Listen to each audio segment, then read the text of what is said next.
Hello everyone, welcome back to my channel. पिछली videos में NET JRF और GATE के प्रीवियस ईयर क्वेश्चंस हमने देखे कॉम्प्लेक्स एनालिसिस से। आज की वीडियो में हम टीआईएफआर के प्रीवियस ईयर क्वेश्चंस देखने वाले हैं कॉम्प्लेक्स एनालिसिस से। अभी टीआईएफआर का आपका एग्जाम आने वाला है और टीआईएफआर हर साल कॉम्प्लेक्स एनालिसिस से एक क्वेश्चन पूछता है। तो हम देख लेते हैं कि किस टाइप के क्वेश्चंस एग्जाम में आते हैं और जो सिलेबस हम करवा रहे हैं उसमें से सारे क्वेश्चन कवर हो पा रहे हैं या नहीं हो रहे हैं। तो क्वेश्चन फर्स्ट है अपना, ये 2013 में आया था। इसमें क्या गिवन है, z जो है वो x प्लस आइटा y की फॉर्म में गिवन है। तो जो फंक्शन होगा कॉम्प्लेक्स नंबर का वो किस में होगा, x और y में होगा। तो फंक्शन हमें गिवन है और फंक्शन क्या गिवन है, एनालिटिक फंक्शन गिवन है।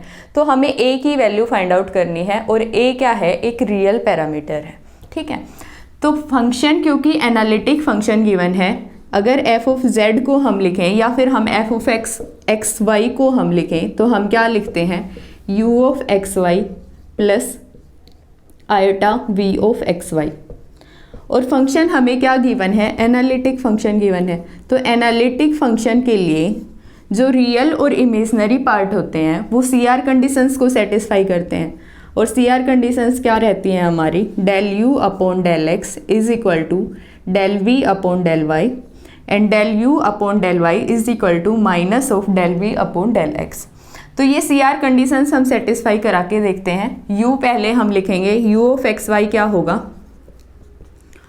जिसके साथ जो रियल पार्ट होगा। अब इस टर्म के साथ आइटा है तो ये वाली टर्म क्या है, इमेजनरी पार्ट बता रही है फंक्शन का, v ऑफ एक्स वाई। तो ये वाला हमारा क्या है, रियल पार्ट है। ठीक है, अब ये क्या गिवन है, 1 प्लस एक्स प्लस वाई। अगर 1 प्लस एक्स को हम एक टर्म कंसिडर करें तो ये क्या बन रही है, a प्लस बी और a माइनस बी। तो हम इसको कैसे लिख देंगे, 1 प्लस एक्स का whole square minus y square plus a into x square minus y square minus 1, ये हमें गिवन है।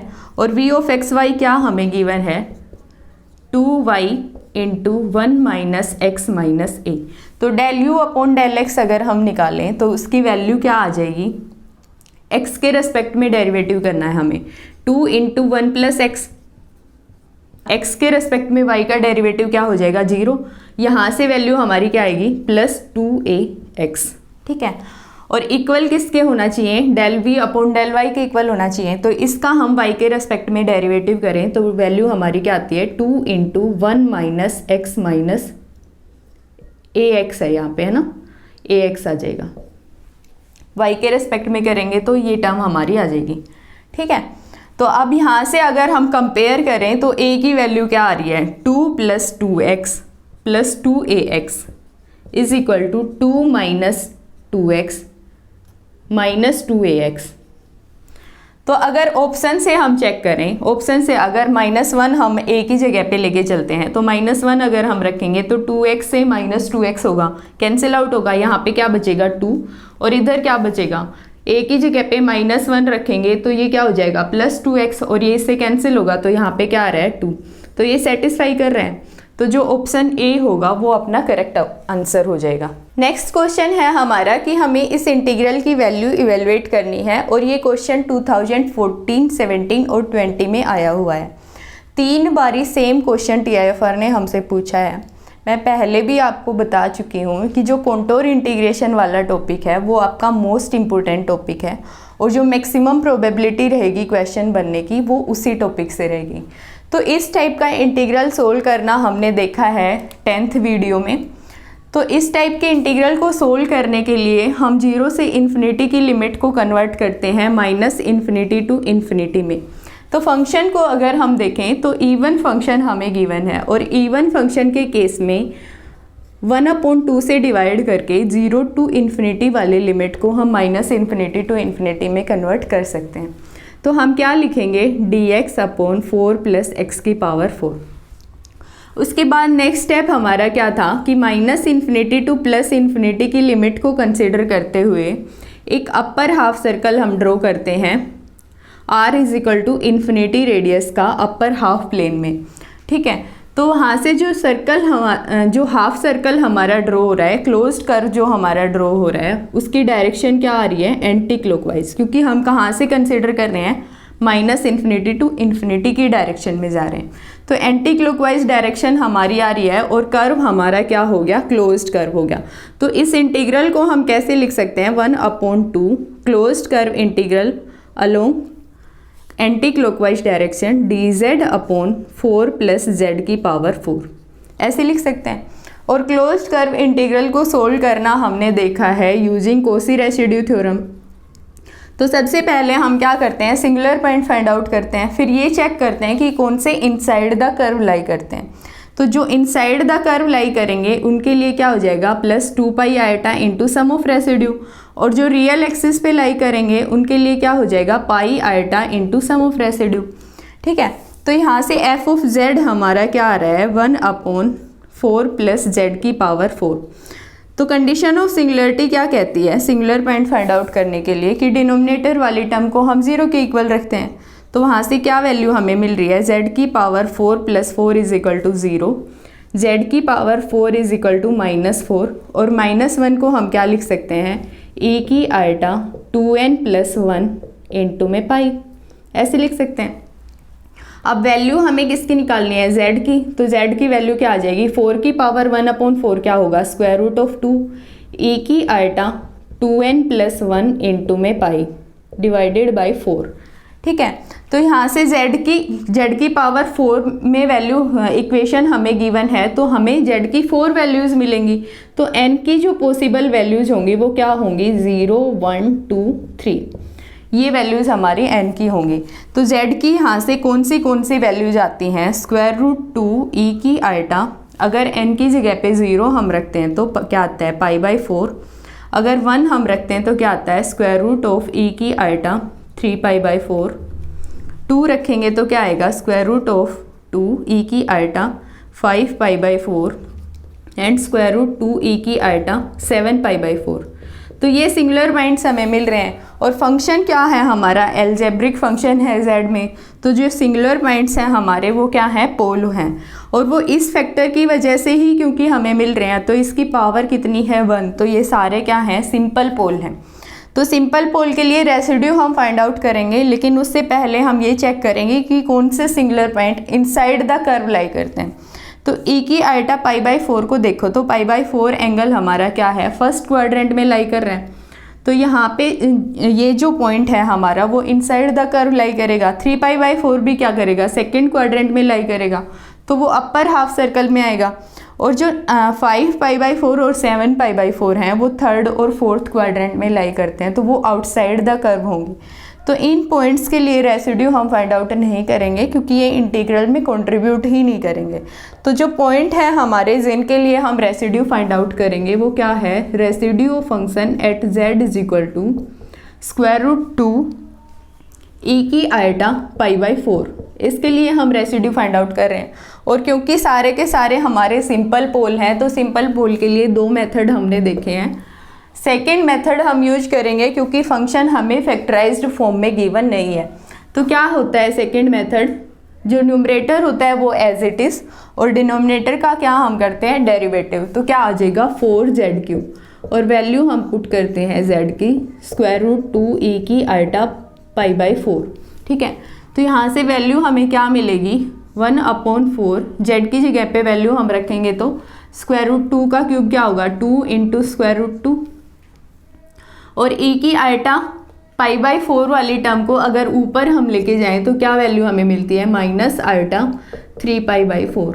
ठीक है, अब e की -i 3π/4 की वैल्यू अगर हम देखें तो यहाँ से वैल्यू क्या आ रही है हमारी, 1/8 √2, और इसकी वैल्यू क्या होती है, cos 3π/4 -i sin 3π/4। cos 3π/4 की वैल्यू क्या होगी, -1/√2 एंड -i sin 3π/4 क्या होगा, 1/√2। ठीक है, तो अगर 1/√2 हम बाहर लें तो क्या वैल्यू हमें मिलेगी, 1/16 -1 -i। तो रेसिड्यू अगर हम फाइंड आउट करें, z √2 e⁻ 3π/4, 3π/4 के लिए हमें फाइंड आउट करना है, तो उसके लिए क्या हो जाएगा, 1/4 जेड की जगह पे हम रखेंगे e की आइटा 3π/4 वाली टर्म, ठीक है। तो क्या आ जाएगा 2√2 e की आइटा e की माइनस आइटा 3π तो पहले ही है और पावर कितनी है 3, तो क्या हो जाएगा 9π/4, ठीक है। तो e की माइनस आइटा 9π/4 को हम क्या लिख सकते हैं, ऐसे लिख सकते हैं e की आइटा माइनस आइटा है बाहर 2π + π/4 और e की आइटा 2π क्या होता है 1 होता है। तो यहाँ से वैल्यू हमारी क्या आ जाएगी 1/8√2 और वैल्यू किसकी हमें फाइंड आउट करनी है e की माइनस आइटा π/4 की, ठीक है। तो e की माइनस आइटा π/4 के लिए क्या होगा 1/√2 क्योंकि कोस π/4 की वैल्यू ये होगी माइनस आइटा साइन π/4 की वैल्यू भी यही होगी। तो यहाँ से वैल्यू हमें क्या मिल रही है 1/16 1 माइनस आइटा। तो इंटीग्रल की वैल्यू क्या हो जाएगी, इस इंटीग्रल को हम कंसीडर कर रहे हैं क्योंकि 1/2 हमारा आउटसाइड है, फंक्शन हमने सिर्फ ये वाला कंसीडर किया है, ठीक है। तो इंटीग्रल की वैल्यू हो जाएगी close curve integral f(z) dz 2π iota क्योंकि ये इनसाइड द कर्व लाई कर रहे हैं इनटू सम ऑफ रेसिड्यू, और सम ऑफ रेसिड्यू में क्या है अगर 1/16 हम बाहर लें तो -1 minus iota plus 1 minus iota, तो +1 से -1 कैंसिल हुआ, 2 से 16 कैंसिल हुआ 8 times pi iota into -2 iota divided by 8। तो 2 से ये कैंसिल होगा कितना आएगा 4π/4 और आइटा स्क्वायर -1 होगा माइनस माइनस प्लस होगा तो π/4 हमें मिल रहा है। और वैल्यू हमें फाइंड आउट किसकी करनी है 1/2 दिस इंटीग्रल की। तो वैल्यू क्या आ जाएगी 0 to ∞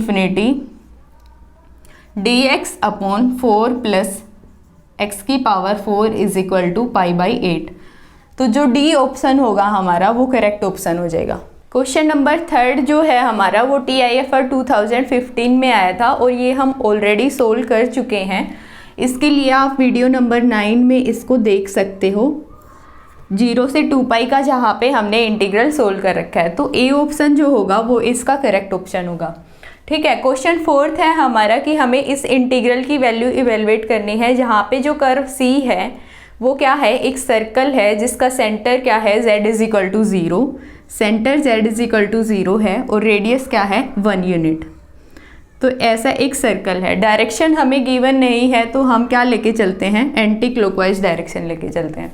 तो इस इंटीग्रल की वैल्यू हमें बतानी है। तो सबसे पहले तो हम क्या करते हैं फंक्शन लिखते हैं। तो f(z) को अगर आप देखो तो क्या हमें गिवन है sin z/z⁴। उसके बाद हम सिंगुलर पॉइंट फाइंड आउट करते हैं। तो सिंगुलर पॉइंट फाइंड आउट करने के लिए हम क्या करते हैं डिनोमिनेटर वाली टर्म को 0 के इक्वल रखते हैं। तो वहाँ से z = 0 एक सिंगुलर पॉइंट हमें मिल रहा है। तो इसका रेसिड्यू फाइंड आउट करने के लिए क्योंकि z = 0 है वो इनसाइड द कर्व ही लाई कर रहा है तो रेसिड्यू हमें फाइंड आउट करना पड़ेगा। तो रेसिड्यू फाइंड आउट करने के लिए हम क्या करते हैं लोरेंट सीरीज एक्सपेंशन करते हैं फंक्शन का, अगर पॉसिबल होता है तो sin z का हम लोरेंट सीरीज एक्सपेंशन कर सकते हैं। तो हम क्या लिखेंगे 1/z⁴ और sin z का एक्सपेंशन क्या होता है z - z³ / 3 plus z⁵/5 and so on, ठीक है। तो यहाँ से अगर z�6 हम इनसाइड लेके जाएं, हमें कोफिशिएंट क्या चेक करना है रेसिड्यू अगर हम फाइंड आउट कर रहे हैं एट z = 0 तो हम कोफिशिएंट देखते हैं 1/z का। तो जो 1/z का कोफिशिएंट होगा वही क्या बताएगा रेसिड्यू बताएगा। तो इसको अगर इनसाइड हम लेके जाएं तो यहाँ से हमें वैल्यू क्या मिलेगी 1/z⁵ और यहाँ पे 1/z⁵। यहाँ पे वैल्यू हमें मिलती है 1/z। तो जो उसका कोफिशिएंट होगा वो क्या होगा 1/5, ठीक है। तो इंटीग्रल की वैल्यू क्या हो जाएगी इंटीग्रल f(z) dz क्या होगा 2π iota into sum of residue और सम ऑफ रेसिड्यू क्या होगा 1/5। 5 फैक्टोरियल क्या होता है हमारा 1/120। तो 2 से ये कैंसिल हुआ 60 टाइम्स, तो क्या वैल्यू हमारी आ रही है पाई आयटा डिवाइडेड बाई 60। ठीक है, तो सी ऑप्शन जो है हमारा वो करेक्ट ऑप्शन हो जाएगा। 2017 में जो क्वेश्चन आया था वो हम ऑलरेडी देख चुके हैं, क्वेश्चन नंबर 2 जो था हमारा। अब 2018 में ये क्वेश्चन आया कि हमें इस इंटीग्रल की वैल्यू इवेलुएट करनी है, और इस टाइप के इंटीग्रल सोल्व करना हमने देखा है वीडियो नंबर 10 में। तो इस टाइप के इंटीग्रल को सोल्व करने के लिए हम क्या करते हैं, -∞ टू +∞ की लिमिट को कंसिडर करते हुए एक हाफ सर्कल हम ड्रॉ करते हैं अपर हाफ प्लेन में। तो इसकी डायरेक्शन क्या होगी, एंटी क्लॉकवाइज होगी। तो एक क्लोज्ड कर्व हमने ड्रॉ कर लिया, और क्लोज्ड कर्व के लिए जो इंटीग्रल है हमारा वो किस में चेंज हो जाएगा, क्लोज्ड कर्व इंटीग्रल में। ठीक है, डायरेक्शन एंटी क्लॉकवाइज। तो जहाँ पे भी हमारा x होगा उसको हम रिप्लेस कर देंगे z से, और अगर न्यूमरेटर में कोई भी कोस या साइन टर्म प्रेजेंट है तो उसको हम क्या लिखते हैं, रियल पार्ट या फिर इमेजनरी पार्ट ऑफ e की आयटा z। तो कोस हमें गिवन है तो हम क्या लिखेंगे, रियल पार्ट ऑफ 1/पाई हमारा है e की eta z divided by z² + a² into dz। और इस टाइप के इंटीग्रल को हम सोल्व कर सकते हैं कोसी रेसिड्यू थ्योरम का यूज करके। ठीक है, तो f ऑफ z अगर हम यहाँ से लिखें, अगर 1/पाई को हम बाहर ही कंसिडर करते हैं तो f ऑफ z हमारा क्या होगा, e की eta z divided by z² + a²। तो सबसे पहला स्टेप हमारा क्या रहता है इसके बाद कि सिंगुलर पॉइंट हम फाइंड आउट करते हैं, फिर ये देखते हैं कि कौन से इनसाइड द कर्व लाई कर रहे हैं, उनके लिए हम रेसिड्यू फाइंड आउट करते हैं। ठीक है, तो सिंगुलर पॉइंट फाइंड आउट करने के लिए कंडीशन ऑफ सिंगुलरिटी क्या कहते हैं कि डिनोमिनेटर वाली टर्म को हम 0 के इक्वल रखते हैं। तो वहाँ से जो पॉइंट हमारे आएंगे वो क्या आएंगे, z² = -a²। तो z की वैल्यू क्या आ जाएंगी, z ± आयटा a। ठीक है, तो z आयटा a की हम बात करें तो वो इनसाइड द कर्व लाई कर रहा है, और z आयटा a है वो आउटसाइड द कर्व लाई कर रहा है। तो z आयटा a के लिए सिर्फ हम रेसिड्यू फाइंड आउट करेंगे क्योंकि वो इनसाइड द कर्व लाई कर रहा है। तो रेसिड्यू अगर हम फाइंड आउट करें z आयटा a के लिए वो क्या हो जाएगा, और z आयटा a जो सिंगुलर पॉइंट हमें मिल रहा है वो इस फैक्टर की वजह से मिल रहा है, और इसकी पावर कितनी है 1। तो वो क्या है, एक सिंपल पोल है। तो सिंपल पोल के लिए रेसिड्यू हम कैसे फाइंड आउट करते हैं, अगर सेकेंड मेथड का हम यूज करें तो जो न्यूमरेटर है वो एज इट इज़, और जो डिनोमिनेटर है उसका क्या करते हैं, डेरिवेटिव। तो डिनोमिनेटर का डेरिवेटिव क्या हो जाएगा, 2z, और वैल्यू हम पुट कर देंगे z आयटा a। तो e की आयटा z की जगह पे हम क्या रख रहे हैं, आयटा a। तो आयटा स्क्वायर क्या होगा, -1। तो e की -a divided by 2 into eta a। ठीक है, अब इंटीग्रल की वैल्यू क्या हो जाएगी, close curve integral f of z dz वो क्या होगा, 2 iota into sum of residue. तो सम ऑफ रेसिड्यू हमारा क्या है, e की power -a divided by 2 iota a, और 2 आयटा से 2 आयटा कैंसिल होगा। लेकिन हमें वैल्यू किसकी फाइंड आउट करनी है, रियल पार्ट ऑफ 1/पाई इंटू में दिस इंटीग्रल। तो रियल पार्ट ऑफ 1/पाई क्या हो जाएगा, वैल्यू तो हमें रियल ही मिल रही है क्योंकि आयटा तो कैंसिल आउट हो गया, और 1/पाई होगा तो क्या हो जाएगा, इंटू 1/पाई। तो पाई से पाई कैंसिल होगा तो वैल्यू हमारी क्या आ रही है, e की power -a divided by a। ठीक है, तो जो डी ऑप्शन होगा वो करेक्ट आंसर हो जाएगा। नेक्स्ट क्वेश्चन है हमारा जो 2019 में आया था। इसमें फंक्शन हमें गिवन है u of x y plus iota v of x y, और रियल और इमेजनरी पार्ट गिवन है फंक्शन के, जहाँ पे जो लैम्डा है वो क्या है, रियल है। और क्या गिवन है हमें कि जो फंक्शन है वो एनालिटिक फंक्शन है। तो हम उसको कैसे लिख सकते हैं z और z बार के टर्म्स में, वो हमें बताना है। तो जो ऑप्शन है हमारे उनमें कहीं पे भी लैम्डा टर्म गिवन नहीं है, तो सबसे पहले हमें लैम्डा फाइंड आउट करना पड़ेगा। और लैम्डा फाइंड आउट करने के लिए हमें क्या गिवन है कि जो फंक्शन है वो क्या है, एनालिटिक फंक्शन है। तो अगर फंक्शन एनालिटिक है तो उसके रियल और इमेजनरी पार्ट CR कंडीशंस को सेटिस्फाई करते हैं। और CR कंडीशंस क्या होती हैं, del u upon del x is equal to del v upon del y, and del u upon del y is equal to minus of del v upon del x। ठीक है, तो first CR condition अगर हम apply करें तो u का हम derivative करते हैं x के रेस्पेक्ट में। तो u का डेरिवेटिव x के रेस्पेक्ट में क्या आ जाएगा, 4x प्लस एक्स क्यूब का क्या होगा 3x² माइनस x के रेस्पेक्ट में हम कर रहे हैं तो इस वाली टर्म का क्या हो जाएगा -3y²। ठीक है, अब v का हम कर रहे हैं किसके रेस्पेक्ट में, y के रेस्पेक्ट में, तो वो किसके इक्वल होना चाहिए, इस टर्म के इक्वल होना चाहिए। y के रेस्पेक्ट में करेंगे तो यहाँ से क्या आता है λx प्लस 3x² और y³ का क्या होगा -3y²। ठीक है, तो अगर यहाँ से हम कंपेयर करें तो ये टर्म इसके इक्वल है, ये वाली टर्म इसके इक्वल है, तो λx किसके इक्वल होना चाहिए 4x के, तो लैम्डा की वैल्यू क्या आ रही है 4 आ रही है। ठीक है, तो जो फंक्शन है हमारा xy में वो क्या आ जाएगा f(x y) क्या आ जाएगा u(x y) की वैल्यू हम रखेंगे क्या आ रही है 2x², अगर हम कॉमन ले x² को, plus x³ minus 2y² minus 3xy² plus eta, और v की वैल्यू क्या है लैम्डा की जगह पे 4 रखेंगे 4xy plus 3x² minus y³, ये वैल्यू हमें मिल रही है। तो हमें क्या करना है z और z बार की टर्म्स में एक्सप्रेस करना है फंक्शन को, तो z या z बार हम बनाने का ट्राई करेंगे। तो अगर 2 हम कॉमन लें इधर से 2x², यहाँ से हम ये टर्म अगर हम इकट्ठा करके लिखें तो क्या आएगा -y², और इसके साथ ये वाली टर्म अगर हम लें तो क्या मिलता है 2i⁻xy। ठीक है, और बाकी टर्म हमारी क्या बचती हैं plus x³ minus i⁻y³ minus 3xy² plus 3x²y into में आयटा है। ठीक है, तो यहाँ से ये वैल्यू हमें मिल रही है। तो इस टर्म को अगर आप देखो तो ये हमें क्या बता रही है x प्लस i⁻y का whole square, x plus i⁻y का होल स्क्वायर करते हैं तो क्या आता है x² minus y² plus 2i⁻xy।